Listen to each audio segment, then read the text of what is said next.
is your only family. Death and I. Best get accustomed to the both of us. Well, Hades is tons of fun right from the start, and it may be because the game from developer Supergiant Games has been in early access for a while now, or perhaps the influence of Greek mythology and the slick and sexy feel to the game. Hades has fast become a must-play game of 2020, and if you've been on the fence about it, then I thoroughly recommend you get down immediately off that fence and download it on the platform of your choice. First of all, Hades is a beautiful game. Before we get into the smooth gameplay with the excellent writing, I'm first struck by the gorgeous veneer on this one.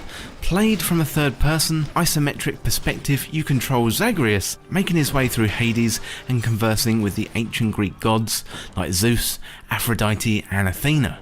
The environments they're detailed, packed with danger and beauty. The puddles shimmer and the jewels dotted around the place shine as you battle across the marble floor with the blood-splattered walls. Hades is a roguelike brawler pitting you literally against runs through hell, and as you make your way through the series of levels, you'll earn power-ups that aid your run each time. Ancient gods will pop up out of the blue and all seem to admire and sympathise with you having to spend your time down there in Hades, while they're living it up and partying up above. The objective of the game is to get through a run in one piece, but you're going to have your wits and your skills about you, because this one isn't easy. One false move and you're toast. Roguelikes, they're often about mastery, and as you make your way through runs, you'll get better with practice and repetition. The game reminds me a lot of Dead Cells, not in the way the game looks, as that is a 2D platformer, but in the way the game feels. It just feels so good to hit, smash and dodge in this game. It makes you want to go again, and just do one more run, even if it's 11:45 PM.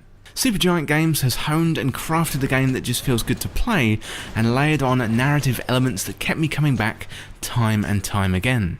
As with many great feeling games, the controls are simple to pick up but take time to master. There's an attack, a dash, a special and a cast move in your toolbox, and together with these fairly simple controls, you have a range of weapons that unlock over time. Zagreus starts out with a deceptively simple sword, and over time, as you collect keys, you can unlock a spear, a shield and a bow and arrow. And at first, I thought, how can a shield compare with a spear? But then you try the shield and man, you fall in love with it. The sword is fairly straightforward and you can run in there and whack things and then run away. Bow and arrow does exactly what you think it does, gives you a good amount of range, and also on the special move front, a rapid fire multi-arrow move, which is going to help you out if you get surrounded. The spear has good range but can also be thrown, and it comes back on command similar to a boomerang. And the shield is a kind of hybrid melee and range weapon which just has to be experienced. Believe me, unlock the shield as fast as you can, it's amazing. There's a range of enemies in the game too to use your arsenal of weapons on. There's ghouls that teleport in and shoot at you from range, and huge melee enemies that slide towards you with little notice. The enemies attack from a variety of directions and means, so you have to keep an eye on every angle, otherwise there's going to be trouble. There's snakes, there's witches, there's all kind of nasties ready to kill you in an instant. Hades is a procedurally generated game, so it's infinitely different each time you play. Hell itself is reconfigured each time you try and escape, meaning there's no particular route to learn or how to get out of hell, but it's more about learning the attack patterns of the enemies and learning how to use the skills you pick up along the way. As each run goes by, you get stronger and stronger, and as you get further through the levels it gets more difficult. One false move and you'll lose it all. It's not so bad losing everything though, as you go back to the lavish house of Hades. Hades, your constantly disappointed father, has got the hump, and it seems like he's locked to his desk doing paperwork.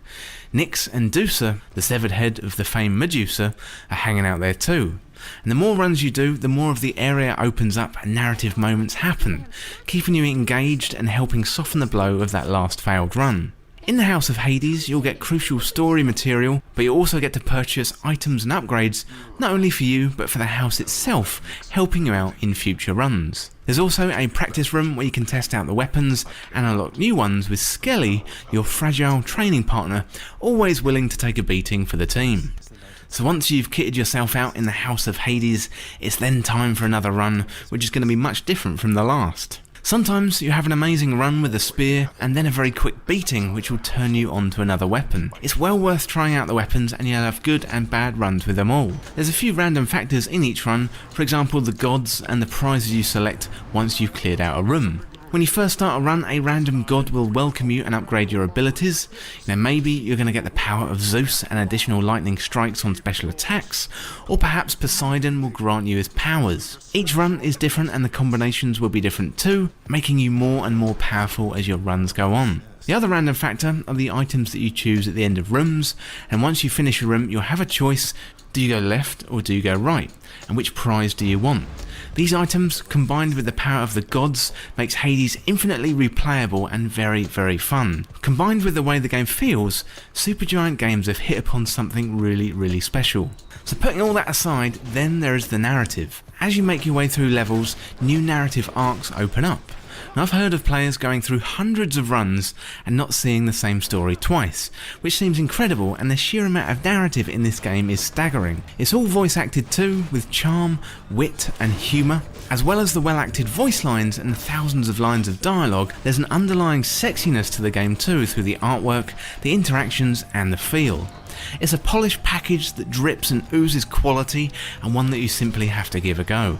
Supergiant Games has a reputation of excellence from Bastion, Transistor and Pyre, and Hades seems to have taken that polish and quality to a new level. Perhaps it's the mixture of Greek mythology and the many months of early access, I don't know, but I remember sitting in a classroom and being fascinated by ancient Greece as a child, studying the myths and the stories of Minotaurs and the river Styx. Later on in life I made my way to the Greek islands many times, and I've been up close and personal with the ancient ruins, and this game reminds me of those experiences. Hades is a polished package that has a great feel, fast action, wonderful dialogue and story.